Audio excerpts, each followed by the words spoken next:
Hi everybody, this is a presentation I give at the end of each year about what the world might look like in 2100.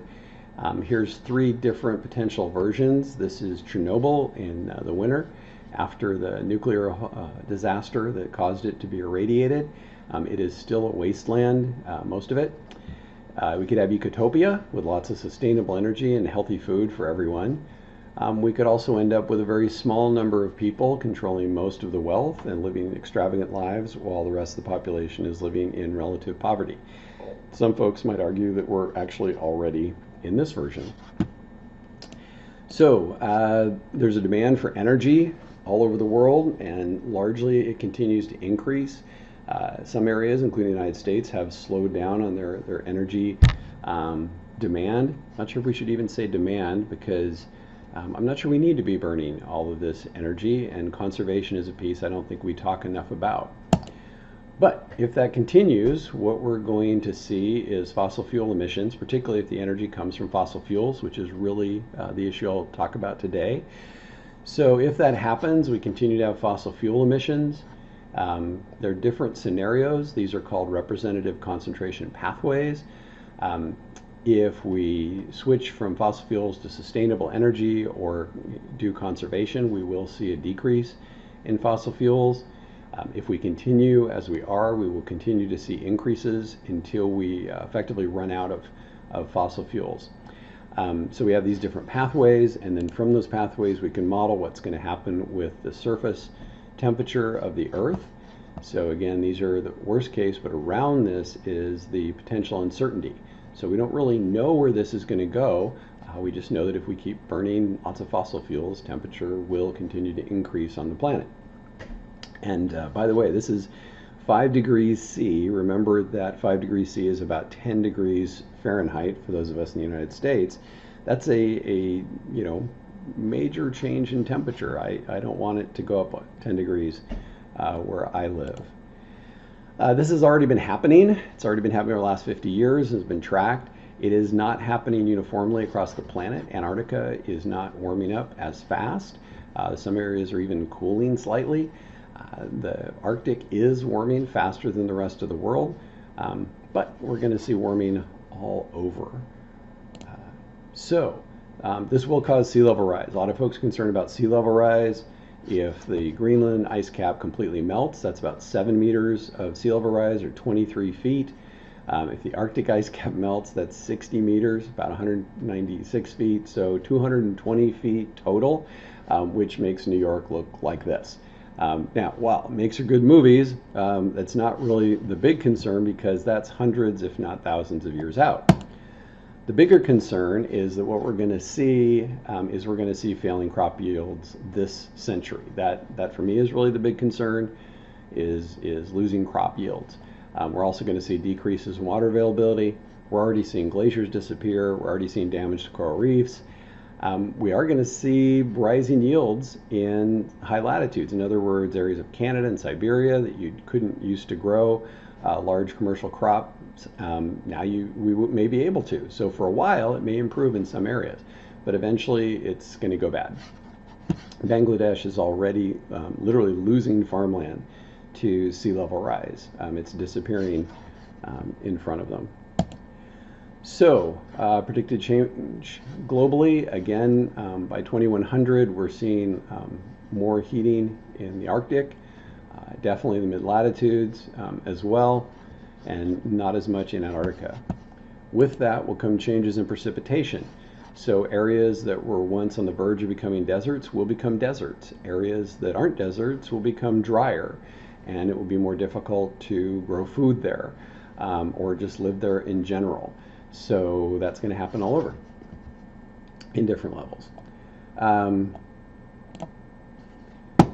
Wildfire is going to increase in many areas, may decrease in others, but areas like Canada that don't see a lot of wildfire will see wildfire.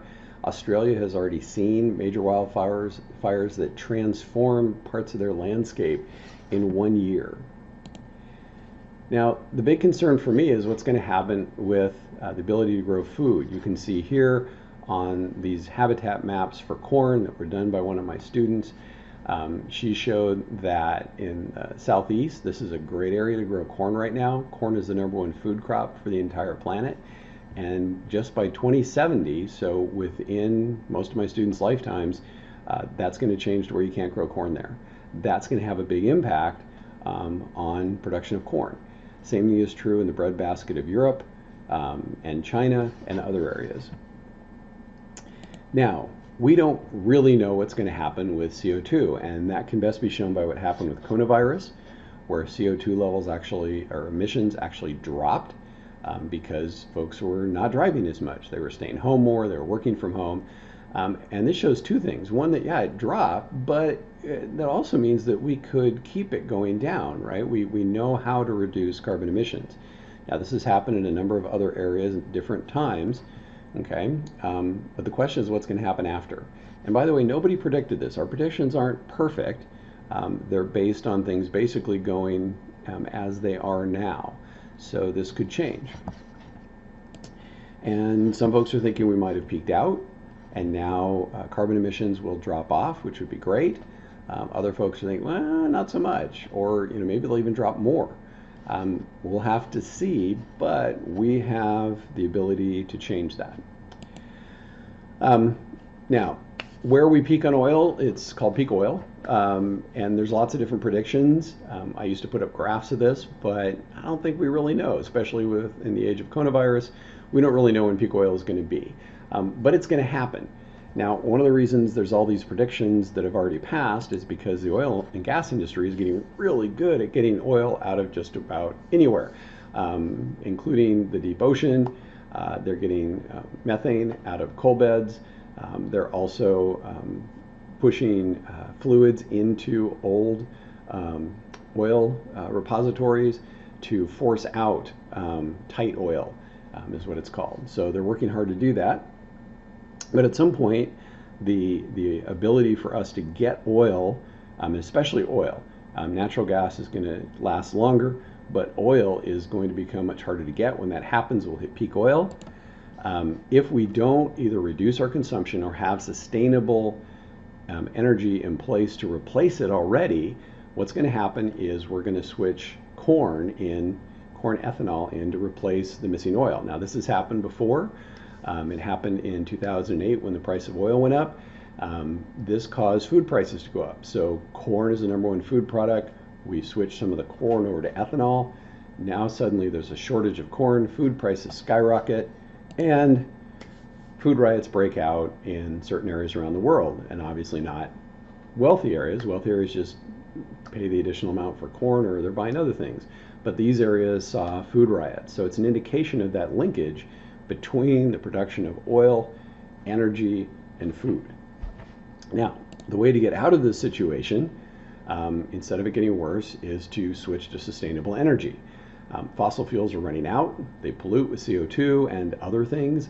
They're carcinogenic, they're explosive, they're toxic. They cause war and terrorism, which we'll talk more about. Sustainable energy is not free. Wind impacts birds, so there are issues with it. Solar, large installs can impact birds. They also require trace minerals. Geothermal has been used for a long time in places where it's easily accessible, like Iceland. But now with ground loops, it can be used just about anywhere in the world to keep your house warm, to provide heat, which is one of the major things that we expend energy on. So, sustainable isn't perfect and it's not free. It's just going to have much less impact on the planet, much less negative impact than fossil fuels are. So why don't we switch? The why don't we switch question is even more confusing because renewables are now cost effective, and I'll show you more on that. Why don't we go to nuclear? Well, I think nuclear is the only thing that's worse than fossil fuels. The potential for disasters is worse, as shown by the disasters we've had with nuclear facilities. It's actually a limited supply of fuel. It's not sustainable. And most importantly, there is no plan to store the waste. The United States is just leaving the waste next to the nuclear reactors for an indeterminate period of time. And the waste has to be stored from anywhere from 1,000 to 100,000 years, depending upon who you listen to. Well, this waste is irradiated material that has to be kept safe particularly from organizations that might do things like just grind it up and spread it across the city. That would pollute the city would have to be evacuated. So it's the most dangerous material on the planet that's ever been created, has to be held safe. Well, the issue with that is that the oldest stable government in the world is Iceland at about 800 years. The United States is second at about 240. Governments just don't last long enough for us to use and store nuclear waste. So, my opinion, just not a good idea. The other one is we can go carbon neutral. You can do this. You can do this personally. Companies can do it as well. I just built a passive solar house. It cost me about $8,000 more for insulation and windows and some other things that made it more high efficiency, low carbon. Then I added solar to it, another about $8,000. I purchased energy efficient appliances, which are almost exactly the same price as ones running off of natural gas. And I did buy a car that's a plug-in hybrid, so that cost me a few $1,000s more. This was about $20,000. This is going to pay for itself in 20 years. So if I'm looking over time, suddenly it makes sense for me to go sustainable. The U.S. isn't doing that. We're falling behind. We are doing some, but we're not doing as much as other countries. Why not? And that's really the question, is why aren't we switching over? Well, it might be that there's all these really big oil and gas companies out there. This is a list of the largest companies in the world by revenue. And while not all of them are U.S., in fact, there's a lot of foreign companies up here, a lot of them are linked to U.S. companies and have U.S. shareholders. But there is Exxon there.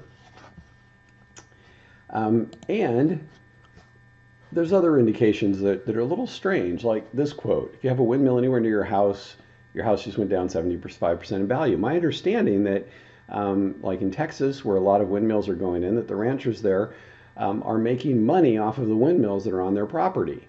So I think their property will go up in value, and there's no indications that the noise causes cancer. But remember, very important, publicly traded companies report profit every quarter, every 3 months. Their dividends to stockholders are based on profit. If you don't have profit, your stockholders are going to start selling their stock. The stock is going to go down. As the stock goes down, your company can then be taken over by someone else. So there's this constant, every 3-month need to show a profit. This tends to lead to short-term thinking in most companies. And history shows us that companies will provide false information to keep their companies and money growing. It might be called marketing. Not great marketing in my opinion, but marketing when something isn't necessarily true.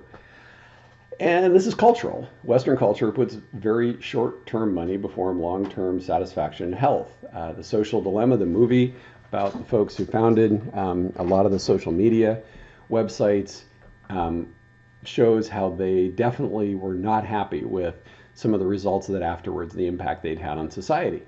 Other cultures don't have this short-term attitude, especially indigenous cultures. This is from the Constitution of the Iroquois Nation, where they say that we should look and listen to the welfare of the whole people and always have in view not only the present, but also the coming generations.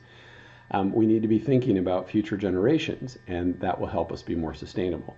Now, because this is cultural, it's like other elements of culture. It's food, dress, ceremonies that we have. These things are flexible. They can change over time, as they have in the last 100 years, right? We eat very different food than our grandparents did, and wear somewhat different clothes. We have different houses, and we have cars that they didn't have. They had horse-drawn wagons. So these things can change. And an example of another culture and how they think longer term, this is a recent one from here in Humboldt County. The Wiyot tribe recently regained one of their ancestral areas on an island, and it's where they used to hold the World Renewal Ceremony. The ceremony was stopped by folks who came over from the mainland, and they were European descent, loggers that came over and massacred large numbers of the Wiyot tribe. Well, that stopped their World Renewal Ceremony.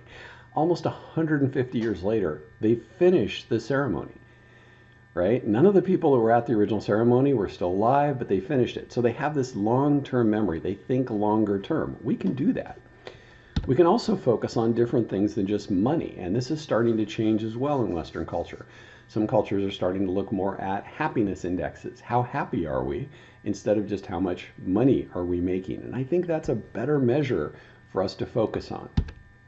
So, why doesn't the U.S. do more? Well, there's stuff going on with the U.S. government and energy. The U.S. Government does put some money into renewable energy, but it puts a lot more money into oil and gas development. And this is from the last speech from President Eisenhower. He was the general that led the Allies in Western Europe. Certainly not someone that I would, think of as a big advocate for sustainable energy. But I'm going to leave you with this quote just for a moment to read it, because I think it's incredibly important.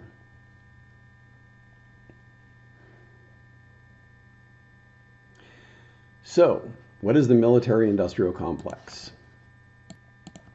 Military-industrial complex is this link between the United States government, including the Department of Defense, and defense contractors. So defense contractors, they build tanks, planes, ships, supply weapons to the military. They work with the Department of Defense. A lot of generals tend to retire from the Department of Defense and go to work for defense contractors as consultants especially. Congress, of course, makes the appropriations through the Armed Services Committee for the Department of Defense. But that money actually comes through a privately owned bank. The Federal Reserve, I recently found out, was privately owned, which I didn't realize. Our tax dollars goes into Federal Reserve Bank, which is privately owned. Congress then makes requests for them to distribute money to the Department of Defense. A lot of that money goes to defense contractors. Defense contractors hire lobbyists who work with staffers and Congress to help get those appropriations. They also employ taxpayers, and they feed the media with, advertisements on military weapons and why we need them. So does the Department of Defense. And then you have big business in there, including the oil and gas companies, and they're influencing the lobbyists and the staffers as well. Now, and the media. Now, us as taxpayers, we can also contact staffers. We can talk to Congress. When you send letters to your Congress people, they tend to go to their staffers. That's okay, because the staffers will then summarize those letters and make sure it gets in front of the Congress people, or they should. We can also vote with our dollar, which I'll talk about. So, before we go further, I want to talk a little bit about the Mideast conflict. Because if we don't remember our past, we'll be condemned to repeat it. And all this information is not hard to find. I just watched a good video on what they're calling the Mideast Cold War. It does leave out a lot of the United States supported things that happen in the Mideast, but otherwise, excellent video, I thought. So around 600 AD, the Muslim religion, or Islam, came out of Arabia and spread. Some of this was through spreading of religion. A lot of it was through conquest. And that it created this rather large sphere of influence that Muslims have. The Crusades lasted for a couple hundred years, where folks from Europe were then invading Muslim lands and pushing back the boundaries of political control, really, that was held by folks who were Muslim. That resulted in the Ottoman Empire. The empire surrounded large portions of the Mediterranean and lasted for a long time, and really had a relatively long period of stability within these areas. Along came the British Empire, rising up over time until they had large parts of the planet underneath British rule. And that included, over time, large parts of the Mideast. And this is really starting the colonial period within the Mideast and Northern Africa, where you had France and Italy and Britain occupying more and more of the Mideast, and what was the Ottoman Empire then shrinking over time.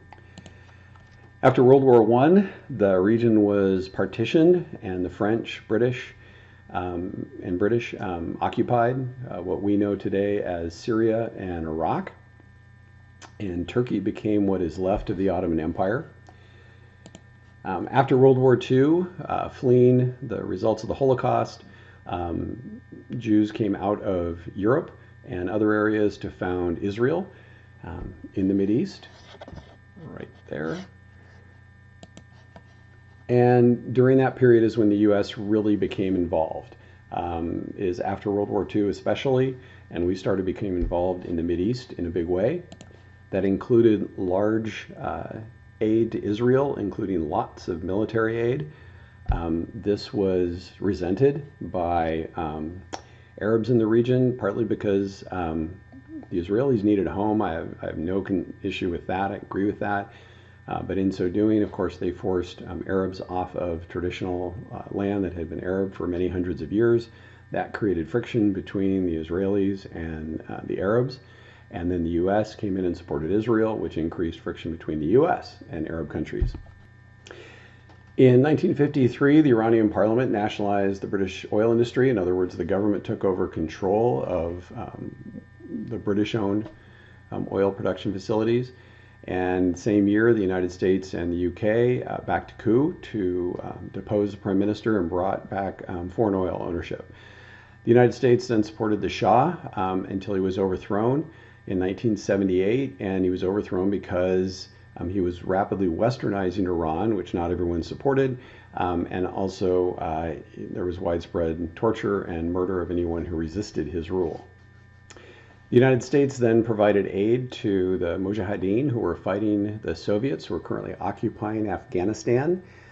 This lasted for quite a bit of time, and it cost quite a bit of money. It was also where Osama bin Laden received military training from the United States. Jumping forward to 9/11, of course, the Taliban, largely supported from Afghanistan, were able to plan and orchestrate the destruction of the World Trade Center buildings, and then the United States set out to remove the Taliban from power and capture Osama bin Laden. Here we are, over 10 years later. The United States has spent $1.5 trillion. A couple thousand U.S. military lives have been lost, over 30,000 civilian lives, millions of people displaced from Afghanistan, and it didn't work. The Taliban is still in power in Afghanistan, and as the U.S. draws out, they will probably continue to increase in power. Not sure, but it certainly looks like that. Now, at the same time, going in and killing Osama bin Laden was much less expensive and cost a lot fewer lives and disruption. This was done by our military. It was done very successfully. And this is an example of the type of military option that I think we need to have available. Invading whole countries on a massive scale is very expensive, and it doesn't seem to work out well. This seemed to work out much better and was much less expensive in lives and in money. This brings us to Iraq. We invaded Iraq. There's lots of different reasons why we invaded Iraq. According to the United Nations, it was illegal. There were supposed to be weapons of mass destruction, but no major deposits of weapons mass destruction were found. There were indications there might be ties to terrorism. Again, those were not proven. Human rights issues. Well, there's lots of areas of human rights issues that we don't invade. It is a huge oil producing area. That might be part of the reason. In the end, the cost of the Iraqi war is estimated to be up to $3 trillion and 1 million dead. Just huge cost. And also there's a huge cost not only in the number of people that were lost, but the veterans that come back from those wars will be paying benefits to them. And of course, they will be experiencing things like post-traumatic stress, which my father had after World War II. I got to see that for a long time. So there's a human cost associated with any type of invasion like this that is really expensive, and it should cause us real pause before we go and invade another country. If this is about oil, well, suddenly that makes sense, because this is the largest oil producing area in the world, and the United States now has many bases in this area, everywhere but Iran. That's Iran in the middle. Iran is now literally surrounded by bases the United States has in Afghanistan, Pakistan, Turkey, Saudi Arabia, of course, and Iraq. So it's always good to take a look at the money to try and figure out what's going on. This is your federal budget from 2019. Here's the income taxes. That's the largest portion of the federal budget. Payroll taxes go into Social Security and other those deductions that you get before you get your paycheck. Here we've got corporate income taxes, which has been shrinking steadily as I've been getting older. And then we have where it gets spent. Now, part of the federal budget is called mandatory spending. In other words, we pay Social Security in the federal government. They are required by law to pay that back to us as Social Security. It's not supposed to be spent on other things. Same thing with Medicare and Medicaid and some other elements. Then there's discretionary spending. And as you can see here, half of our discretionary spending is spent on defense. A little more than that, actually, now. So again, here's a picture of that defense. But notice also that there are some things that are defense related that aren't in this bucket, like veterans benefits and services. So the defense expenditures are actually over half of our discretionary spending. If we put it all together, you've got the standard Defense Department kind of spending, but then you've got the State Department, you've got Veterans Affairs, you've got Homeland Security, you've got the Energy Department that's defense related, and then you've got interest on the debt that's defense related, which is growing and huge. So we can have almost a doubling of the cost of defense and military spending. By country, this shows the United States pays more in military expenditures than the next 6 countries combined. It's a huge amount of money. Now, where that money goes is to military personnel, also civilian personnel, contracted services, folks that come in to support military personnel, and then weapons systems, procurement, housing, etc. A big portion of this is funding to military contractors. Now, there are some things that are just kind of strange that happen sometimes that I take notice of. Like one is when we had a $6 billion aircraft carrier was destroyed by a $100 million submarine during war games. Okay, this didn't actually happen in the real world, but it happened in a war game. It happened because this $100 million little submarine was so quiet that it was able to get within range and fire a torpedo to sink a $6 billion aircraft carrier. And in my opinion, these big aircraft carriers just don't make any sense anymore, right? We need smaller, mobile military than we've had in the past. But it does make sense if you were the contractor who got to build the aircraft carrier. Nuclear weapons. We have the ability to destroy the entire world many times over with the nuclear stockpiles that we still have, and they've been reducing for a while under treaty with the Soviet Union and China. The number of weapons we have is decreasing slowly, but now there's requests to increase those programs again. Well, why would you need to have more weapons and destroy the entire planet? But again, it makes sense if you manufacture weapons. Now, for a moment, let's try and see it from the manufacturer's perspective. They see this as a business. Again, from a military defense manufacturing perspective, this is a business. They're trying to make money. So they're marketing, they're selling, they're lobbying with U.S. government to make more and better weapons. That's their perspective. And again, if they're not doing that and making money, then their company could lose value and could be taken over. Unfortunately, what this has resulted in is just a constant state of war for the United States. We've been almost in constant war since the creation of our country.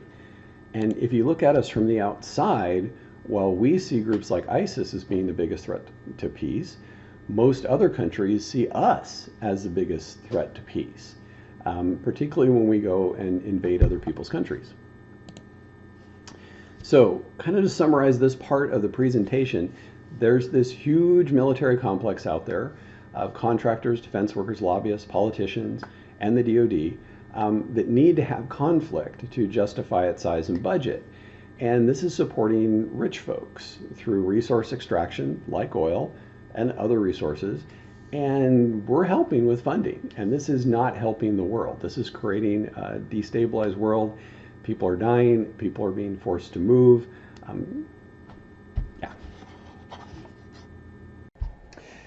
So I am concerned about greenhouse gases, especially CO2 from burning fossil fuels. We talked about how that's going to cause climate warming, which will cause drought, sea level rise. That will result in us having less food available. Marine acidification is another result of that will reduce food stocks, as will invasive species, pollution, and overfishing. With increasing population, we're going to need more food. So again, food scarcity. Also, we're running low on phosphorus, which is a key fertilizer.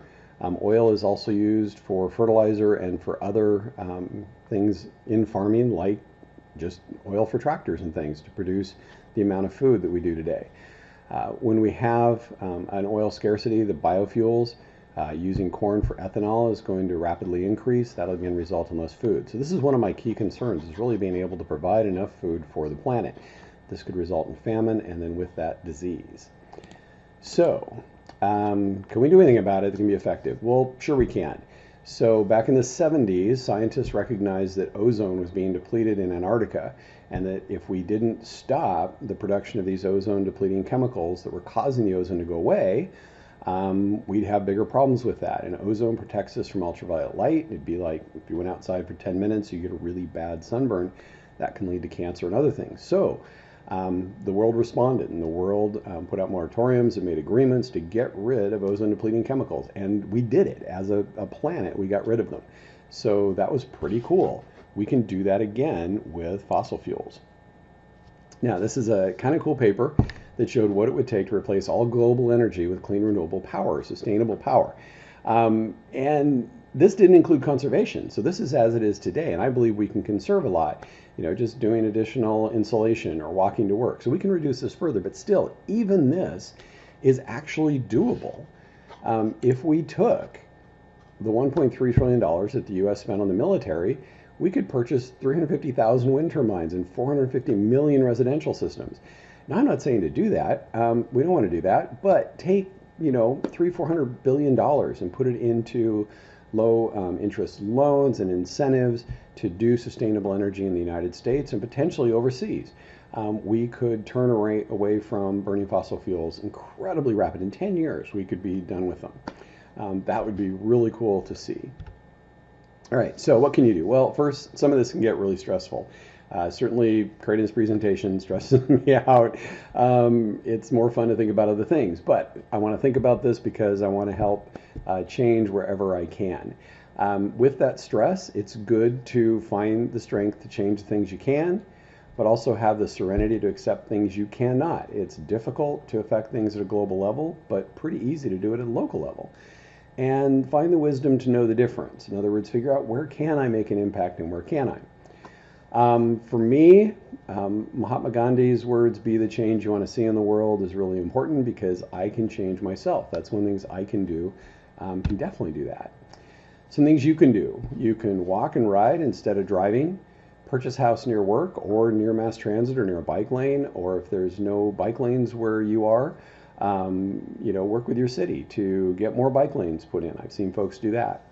Build or remodel a house to be carbon neutral. I built a house, but that was after I rebuilt several other places myself doing the work. Made them all not only nicer so I could resell them, but also made them more energy efficient. Then add solar panels, and all of a sudden I'm carbon neutral. Purchase a rechargeable car for when you need to drive it, and then you never have to pay another utility bill, which I should never have to pay another one. And again, things are changing. I just learned that San Francisco has become the first city to require solar panels on new buildings. Now, you can also vote with your dollar. Walmart, a few years ago, started buying lots and lots of organic products, and this kind of surprised people because they didn't think it felt with Walmart's image. But I watched a documentary on it, and the Walmart folks were going, well, we just buy what people ask for, and people came in and started asking for organic products, so we bought organic products. And that's how you as a consumer can change the direction of some of these big companies.